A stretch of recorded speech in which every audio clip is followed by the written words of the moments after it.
안녕하세요. 딸아이 하나를 둔 30대 여성입니다. 남편과는 이혼 소송 중인데 이제 거의 다 끝나가요.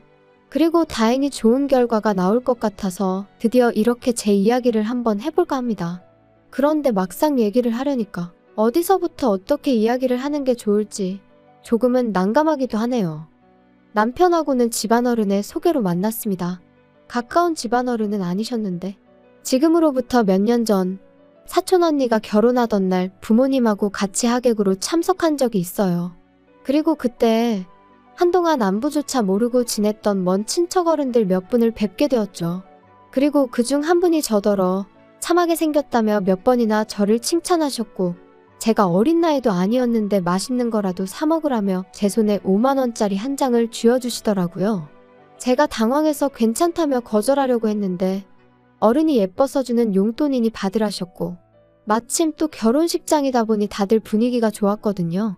그래서 얼떨결에 그렇게 5만원을 받고 인사를 드리고 그랬어요. 그런데 그 일이 있고 며칠 뒤 그 어른께서 저희 아버지한테 전화를 하셔서는 제가 시집은 갔는지 만나는 남자는 있는지 그런 것들을 물어보시더랍니다. 그리고는 당신이 건너 아는 집에 아주 괜찮은 청년이 있다면서 저랑 한번 만나게 해주고 싶다 그러셨다는 거예요. 그리고 저는 당연히 싫다고 했어요. 솔직히 말하자면 거짓말 좀 보태서 불편해서 싫다고 아주 진저리를 쳤었죠. 원래도 자연스러운 만남을 추구하는 저였는데 잘 알지도 못하는 집안어른이 주선하는 자리라니 상상만 해도 불편해서 속이 다 울렁거렸다니까요. 하지만 부모님께선 듣자 하니 이미 어른께서 그쪽 집안에다가 말도 해놓으신 것 같고 그래서 제가 안 나가면 그 어른 체면이 말이 아니게 생겼답니다. 그러면서 그냥 집안어른 부탁이니 눈 딱 감고 나갔다 오라고 그리고 혹시 아냐 정말 괜찮은 사람이 나올지 하셨는데 솔직히 그런 말은 귀에 들어오지도 않더라고요. 그저 이게 그 5만원을 받은 대가인가 싶은 게 황당하고 짜증도 나고 정말이지 기대는커녕 만나기도 전에 있는 대로 마음이 상해버렸다니까요. 하지만 약속 날짜가 다가올수록 집안어른이 중간에 계시다 보니 그래도 기왕 나가는 거 잘해서 나가야겠다는 생각이 들대요. 그래서 옷도 신경 써서 갖춰 입고 서둘러서 집을 나섰더니 약속 시간보다 10분 정도 일찍 도착하게 되었죠. 그런데 남편은 벌써 도착해 저를 기다리고 있었습니다. 그게 좀 인상적이었어요.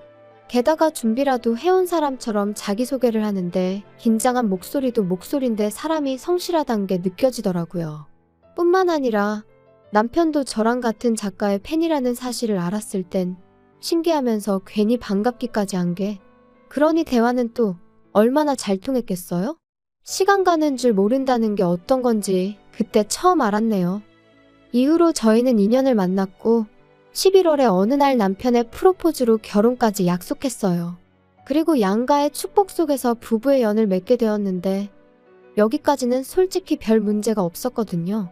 아니, 오히려 무르르듯 자연스럽게 흘러가서 정말 우리가 운명은 운명인가 보다 그런 생각까지 들었죠. 그런데 제가 딸아이를 출산하고 얼마 지나지 않아 생각지도 못한 일로 남편이란 사람에게 크게 실망하고 말았습니다. 산후조리원에서 나온 후 저는 소위 남들이 말하는 독박육아를 시작했어요. 육아휴직을 쓰는 게 눈치가 보였지만 딸아이와 유대감을 형성하는 게 중요하다 생각해서 어렵게 내린 결정이었죠. 하지만 육아라는 게 정말 마음처럼 쉽지가 않더라고요. 그래서 어쩔 수 없이 친정어머니의 손을 빌리는 날이 하루 이틀 늘어났습니다. 남편이 못마땅해하는 눈치였지만 그때만 하더라도 저는 그저 남편이 저희 친정어머니한테 미안해서 그런다고 생각했어요. 한편으론 시어머니보단 친정어머니의 출입이 잦아지니 그게 불편해서 저러나 싶기도 했고요. 그러다 딸아이가 100일이 좀 지났을 무렵 제가 알아눕게 되었는데 다행히 열이 있거나 한 것은 아니었지만 전에 없이 딸아이 돌보는 게 힘에 부치대요? 그래서 남편에게 이야기를 하니 시터를 부르라는데 솔직히 좋은 시터분들도 많겠지만 워낙 흉흉한 뉴스가 판을 치던 시기였거든요. 그러니 비록 제가 집에 있다고 해도 함부로 잘 알지도 못하는 사람을 집에 들이기가 겁나더라고요. 그래서 결국 친정어머니를 오시라고 했어요. 한 2주 정도 저희 집에 계시면서 저 좀 도와달라고요. 참고로 시댁에도 여쭤봤지만 어머님께서는 아주 난색을 표하시며 가면 일당으로 한 20만 원씩은 받아야 한다는 말씀만 하셨습니다. 저희 상황을 뻔히 아시면서 그런 말씀을 하셨다는 건 한마디로 싫다는 말씀이셨죠. 그런데 저희 어머니가 와 계신 지 꼬박 일주일 되던 날이었어요. 현관을 들어서는 남편 표정이 좋지가 않더라고요. 그래서 제가 밖에서 무슨 일이라도 있었어? 표정이 왜 이렇게 안 좋아? 장모님은? 잠깐 뭐 사러 간다고 나가셨는데 왜? 장모님 안 씻으시냐? 진짜 요즘 집에만 들어오면 구역질이 난다, 구역질이 나. 그게 무슨 막말이야? 집에서 무슨 냄새가 난다고 그래? 그리고 냄새가 나도 그게 우리 엄마한테서 난다는 증거 있어? 장모님 오시기 전엔 안 났는데 장모님 오신 이후로 며칠째 내가 속이 미식거린다고. 그러면 100% 장모님 때문이지, 안 그래? 우리 엄마 아침 저녁으로 씻으시거든? 당신보다 더 자주? 알지도 못하면서 생사람 잡고 있어 진짜. 남편과 대화가 끝나기가 무섭게 친정어머니가 들어오셨고 저는 저도 모르게 친정어머니의 표정을 살폈습니다. 다행히 어머니는 아무것도 듣지 못하신 듯 했지만 제 마음은 편치 않았죠. 게다가 남편 말이 신경 쓰여 저도 모르게 코를 킁킁거리며 어머니 냄새를 맡게 됐는데 그런 제 모습을 알아차리자마자 이 상황 자체가 너무 짜증나고 서럽고 그런데 이내 곧 저녁 식사를 하는 자리에서 남편이 이번엔 아주 노골적으로 인상을 쓰더니 또다시 무슨 냄새 안 나냐고 그러더라고요. 그리고는 저희 어머니더러 장모님 씻으셨어요? 그러는데 정말이지 진짜 밥상이고 뭐고 확 뒤집어 엎어버리고 싶더라니까요. 그리고 어머니는 금세 얼굴이 빨개지셔서는 씻었는데 왜 나한테 무슨 냄새라도 나냐면서 당황스러워 하셨는데 어찌나 분하던지 눈물이 다 날 것 같더라고요. 사실 저희 어머니는 제가 결혼하던 해까지 시장에서 아버지와 함께 튀김 가게를 하셨어요. 아버지의 사업이 망하고 이후로 마지막이란 각오로 주변 분들에게 돈을 빌려 시작하셨던 일이었죠. 돈 빌려준 사람들한테 하루라도 빨리 갚아줘야 된다고 그러면서도 저한테는 뭐 하나 부족한 거 없이 해주시려고 한 달에 딱 하루만 쉬시면서 그렇게 20년을 장사하셨습니다. 그리고 덕분에 지금은 떵떵거리며 살 정도는 아니어도 어디 가서 아쉬운 소리는 안 하고 사세요.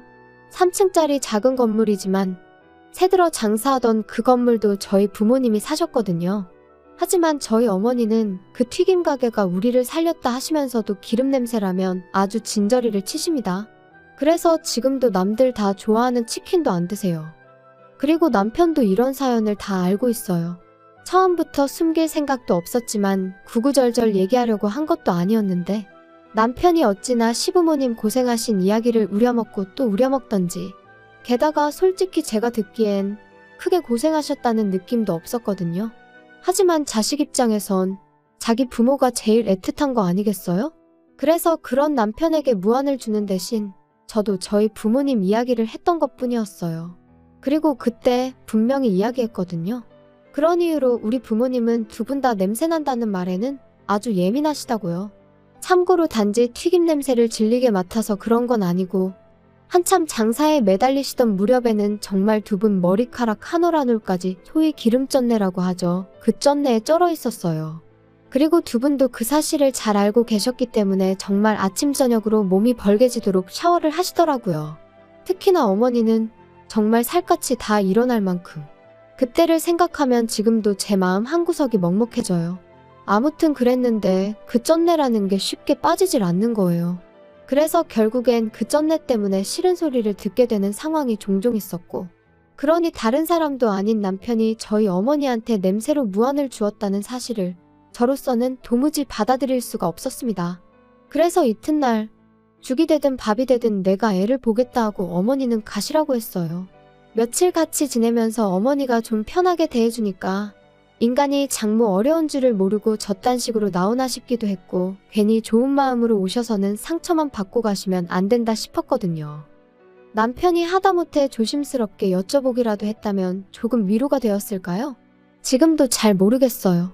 확실한 건 있는 대로 인상을 찡그리며 싫은 티를 낸 그 얼굴이 제 뇌리에 너무나 선명하게 남았기에 며칠이 지나가도 남편이 꼴보기도 싫었다는 거죠. 그리고 말이 나왔으니 말이지만 까놓고 말해서 저라고 시부모님이 하시는 행동이 전부 다 마음에 들었겠어요? 식사 도중에 아버님은 트름을 열대 뻔은 하시는 분이셨고 어머님은 설거지거리를 못하러 만드냐며 한 번도 반찬을 덜어서 드시질 않으셨습니다. 그래도 저는 평생을 저렇게 사신 분들이니 어떻게 다 내 입맛에 맞추겠나. 어쩌다 한 번이니 그냥 내가 이해하면 된다 생각하고 넘긴 적이 한두 번이 아니었어요. 그런데 남편이 먼저 그런 식으로 나오니 저도 더는 참지 말아야겠다고. 그게 뭐라고 아주 단단히 결심을 하게 되더라니까요. 그런데 그 일이 있고 얼마 지나지 않아 저는 청천벽력 같은 사실을 알게 되었습니다. 그렇게 친정어머니를 가시게 한 후로 마음 한켠이 답답하고 묵직한 게, 그러다 하루는 그냥 무작정 친정부모님을 만나러 가고 싶더라고요. 그래서 연락도 없이 친정을 찾았는데 집안이 온통 어질러져 있었어요. 제가 알던 친정집 같지 않아서 도둑이라도 든 줄 알았을 정도로 말이죠. 그리고 그 사이에서 웬 서류 뭉치가 제 눈에 들어왔는데 그건 바로 어머니의 병원 서류였습니다. 게다가 그제서야 식탁 위에 잔뜩 늘어난 약봉지도 눈에 들어오고, 결국 이게 다 뭐냐는 제 추궁에 아버지께서 친정어머니가 폐암위기라는 사실을 털어놓으셨어요. 그런데 더 충격적이었던 건 어머니도 아버지도 진작부터 알고 계셨으면서 임신 중인 제가 놀랄까봐 비밀로 하고 계셨다는 거였죠. 제가 어떻게 그러실 수가 있냐고, 그러다 어머니가 돌아가시기라도 하셨으면 나는 어떻게 살라고 그런 거냐고, 원망이라고 해야 할지 그때 그 감정은 한마디 단어로 설명할 수가 없네요. 아무튼 이후로 저는 바로 어머니를 모시고 병원을 찾았습니다. 그리고 의사가 말하길 당장이라도 병원에 입원하셔서 치료를 시작하는 게 좋겠다대요. 그런데 어머니께서 아주 완강히 거절을 하셨어요. 평생 장사만 하다가 이제 좀 사람답게 살려는데 병원에 갇혀있고 싶지는 않다고요. 그리고 저도 아버지도 그런 어머니의 고집을 도무지 꺾을 수가 없었죠. 그래서 어쩔 수 없이 일단은 아버지께서 어머니의 병간호를 시작하게 되셨네요. 그런데 나이든 부모님을 두신 분들이라면 다들 아실 거예요. 아버지가 어머니를 챙기는 것과 어머니가 아버지를 챙기는 건 사실 같을 수가 없다는 걸요. 저희 부모님도 그랬습니다. 제가 보기엔 아버지는 아버지대로 최선을 다해서 어머니를 챙기고 계셨지만 평소 깔끔하신 어머니의 야무진 손끝을 따라잡기엔 턱없이 부족하더라고요. 그래서 제가 일주일에 2번 정도 어머님께 딸아이를 맡기고 친정을 찾기 시작했는데, 이때도 생각해보면 말도 못해요. 남편은 저더러 결혼을 했으면 친정일은 좀 잊고 살아야 하는 거 아니냐며 언제까지 자기랑 딸은 팽개치고 친정만 그렇게 쫓아다닐 거냐면서 어이가 없었죠. 제가 할 일 없이 친정 부모님이랑 꽃놀이나 다니는 것도 아니었잖아요. 게다가 막말로 남편이 뭘 좀 도와주기라도 했으면 말을 안 해요. 자기는 돈 번다는 이유로 집안일엔 손도 까딱 안 하기 일쑤였으니까요. 근데 이제 제가 친정을 챙기면서 자기 저녁밥을 못 챙기는 일이 종종 생기니까 그게 그렇게 억울했던 건지. 게다가 딸아이를 팽개쳤다니 그것도 어머님한테 하루에 5시간 일주일에 2번 부탁드린 것뿐이었는데 세상에 그런 억지가 어딨냔 말이죠. 말이 나왔으니 말인데 어머님은 어머님대로 자기가 이 나이에 손녀 보느라 이게 무슨 생고생이냐며, 그럴 거면 너는 육아휴직인지 뭔지 그건 왜 했냐, 얼마나 싫은 소리를 해대셨는지 몰라요. 아무리 그래도 사돈이 아프다는데 까놓고 말해서 과일 바구니 하나라도 보내실 생각은 안 하시고 그저 당신 불편한 것만 투덜투덜. 가뜩이나 남편도 꼴보기가 싫은데 어머님까지 왜 이러시나. 시간이 갈수록 그나마 남아있던 고마운 마음은 온데간데 없어지고 그저 얄밉다는 생각만 들었던 게 솔직한 제 심정이에요. 그런데 안 좋은 일은 왜 그렇게 연달아 터지는지. 그런 생활이 반년쯤 이어지던 무렵 저희 아버지께서 큰 사고를 당하셨습니다. 친정어머니가 원래부터 먼지에 좀 예민하셔서 그날도 친정아버지께선 그런 어머니를 위해 이불을 베란다에서 터시다가 그만 아래로 추락을 하셨거든요. 불행 중 다행이라고 해야 하나. 아파트가 2층이었고 아래층은 최근에 새로 흙을 깔아서 비교적 덜 단단했기에 망정이지. 아무튼 그렇다고 해도 아버지는 왼쪽 발목이 골절되셨고 꼬리뼈에도 금이 갔습니다. 갈비뼈도 상태가 좋지 않았죠. 그래서 꼼짝없이 병원 신세를 지게 되셨어요. 상황이 상황이었던 만큼 친정어머니가 저희 집에 오시는 건 제 상식으론 너무나 당연한 일이었어요. 막말로 혼자 계시다가 쓰러지기라도 하시면 그땐 누가 책임을 지냔 말이죠. 하지만 남편의 반응은 냉정하기 짝이 없었습니다. 지금처럼 왔다 갔다 하면서 들여다봐드리면 되지 뭘 집으로 모시기를. 안 돼, 불편해. 지금이 편하고 불편하고 따질 상황이야? 난 우리 엄마 절대로 혼자 계시게 못해. 뭐 못하면 어쩔 건데, 장인 장모님 돈도 있으신데 사람 쓰시면 되잖아. 아니면 장인어른 입원해 계시는 동안 장모님도 잠깐 병원에 계시게 하던가. 아니, 내가 우리 엄마를 평생 모시고 살자는 것도 아니고 아버지 퇴원하실 때까지만 몇 주만 좀 같이 지내자는 건데 그게 그렇게도 안 될 말이야? 이 집이 너 혼자 산 집이야. 내 돈도 반 들어갔으니까 나도 내 의견을 말하는 것뿐이야. 그리고 솔직히 너 지금 육아휴직 중이라 내가 외벌이하는 거나 마찬가지잖아. 그러면 내 입장도 배려를 해줘야지. 거기다 내가 말은 안 하려고 했는데. 생각해보니까 장모님 아파서 냄새 나시는 거 아니야? 아프시단 핑계로 안 씻고 그러셨던 거 아니냐고. 역시 내 코가 개코라니까. 아무리 생각해도 안 되겠다. 나 장모님 냄새 못 견디겠거든? 생각만 해도 또 울렁거린다. 당신 진짜 말 그따위로밖에 못해? 그럼 뭐 시부모님한테는 꽃향기라도 나는 줄 아나 봐. 그리고 외벌이가 어쩌고 저쩌고. 야, 어디 가서 그런 소리 할 것도 없어. 그 돈 뭐 나 용돈 쓰라고 벌어다 주니? 나 육아휴직 시작하고서 티셔츠 한 장 사 입은 거 없거든? 아이고 대단하십니다. 그럼 네가 매일같이 먹는 밥 반찬 생수는 어디 땅 파서 나왔냐? 남편과 말 같지도 않은 소리를 하며 다투는 제 자신을 보니 말 그대로 현타가 오더라고요. 그리고 이건 아니다. 이렇게 사는 건 아니다라는 생각이 딱 들었죠. 그래서 남편에게 마지막으로 한 번만 더 묻겠다 했습니다. 우리 어머니 모시고 단 몇 달만이라도 살겠냐? 아니면 나랑 지금 이혼하겠냐? 그러니까 남편 하는 말이 이것 봐, 이것 봐. 너 내가 몇 번이나 말했지. 너가 신경 쓸 가정은 나랑 우리 희연이가 있는 여기라고. 근데 지금 뭐 나더러 장모님을 모시던지 아니면 이혼을 하던지 선택을 하라고? 너 제정신이냐? 그래, 당신 말대로 내가 우선순위를 착각하고 있는 건지도 모르지. 하지만 나는 내 부모까지 나 몰라라라는 배우자를 존경하며 평생 한 이불 덮고 살 자신이 없거든. 이러다 막말로 우리 엄마나 아빠 잘못되기라도 하면 난 네가 악마로 보일 것 같은데 그때 가서 이혼하면 너무 늦잖아? 어이가 없다. 진짜. 그래 뭐 이혼하고 싶으면 이혼해. 그런데 희연이는 네가 못 데려가. 내가 키울 거야. 그거야 법대로 하자고. 장인장모 병간호도 못하게 해서 이혼한다는데 그런 철면피한테 과연 딸을 키우게 해줄지는 모르겠네. 좋은 변호사로 한번 잘 알아봐. 그리고 그날부로 저는 제 짐을 챙겨서 집을 나왔습니다. 술에 진탕 취해 남편이 잠든 사이를 틈타 아이도 데리고 나왔죠. 사실 남편이야 딸아이를 정말이지 눈에 넣어도 아프지 않을 정도로 예뻐한 건 사실이지만 시부모님은 아들이 아니라는 이유로 늘 시큰둥한 반응이셨어요. 그리고 남편은 어쨌든 혼자서는 아이를 돌볼 상황이 못 되었는데 그렇다고 시부모님이 봐주실 리도 없었으니 애를 내놓으라 할 리는 없겠다 싶었거든요.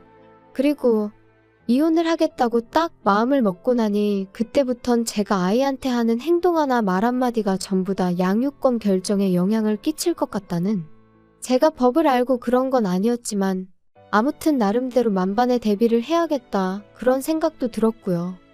그리고 이후로 무려 1년 3개월에 걸쳐 지독한 이혼 소송을 이어갔습니다. 그때 서름과 고됨을 이야기하자면 아마 석 달하고도 열흘을 밤을 새도 부족할 거예요. 하지만 결론부터 이야기하자면 친정아버지는 약간의 후유증이 남긴 했지만 혼자 일상생활이 가능할 만큼 건강을 회복하셨어요. 그리고 더 놀라운 건 바로 저희 친정어머니의 상황이었습니다. 정말이지 지푸라기라도 잡는 심정으로 여기저기 자문을 구해서 어머니 건강에 좋다는 음식만 정성을 다해 드시게 했고, 귀찮아하시는 어머니를 모시고 산으로 들러 좋은 공기를 쐬기 위해 열심히 돌아다녔습니다. 여담이지만 딸아이는 사촌 언니의 도움을 정말 많이 받았어요. 언니도 저랑 비슷한 시기에 아이를 낳았기에 언니가 쌍둥이 키운다 생각하겠다며 힘을 보태주었죠. 피는 물보다 진하다더니 영원한 사랑을 약속한 남편보다도 결국은 피부치인 언니가 100배 1000배는 의지가 되더라니까요.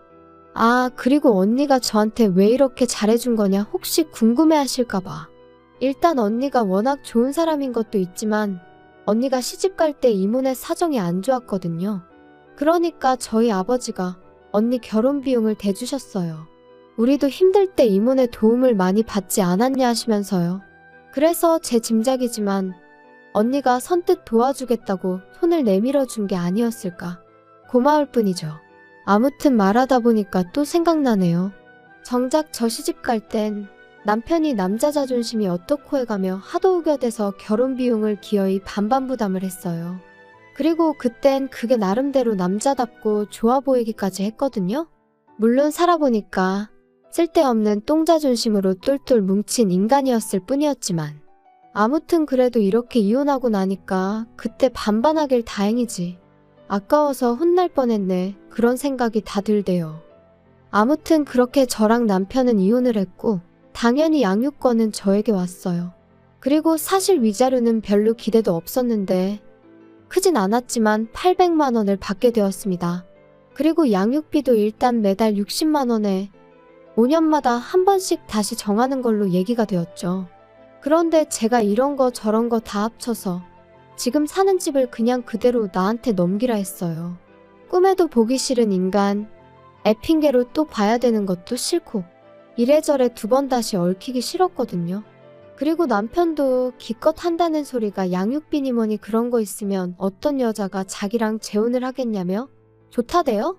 딸이라면 사족을 못 쓰는 인간이다. 그거 하나는 참 그래도 좋은 아빠다 싶었는데 양육비 얘기하면서 재혼 타령하는 거 보니까 그럼 그렇지 결국 이것밖에 안 되는 인간이었어. 그 생각만 들더라고요. 한편 저희 이혼 소식은 저희를 만나게 해주셨던 그 집안어른 귀에도 들어갔던 모양이에요. 그리고 뭐 솔직히 사과를 받아야겠다거나 그런 생각은 없었지만 아니나 다를까 감감무 소식? 말 한마디 들려온 게 없습니다. 참고로 저희 결혼할 땐 그래도 저희 두 사람 사이에 다리 놔주셨다고 100만 원 받아가셨는데 말이죠. 솔직히 좀 착잡했는데 이렇게 또 인생을 배운 셈 치려고요.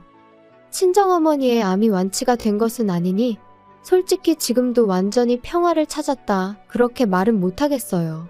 하지만 적어도 하나 도움 안 되는 돌멩이 같은 남편을 제 인생에서 걷어내고 나니 속은 후련합니다. 당분간은 친정부모님의 건강과 제 아이의 행복만을 인생의 과제로 삼고 그렇게 살아볼까 해요. 어쩌면 이것이야말로 영원한 사랑은 아닐까요? 들어주셔서 감사합니다.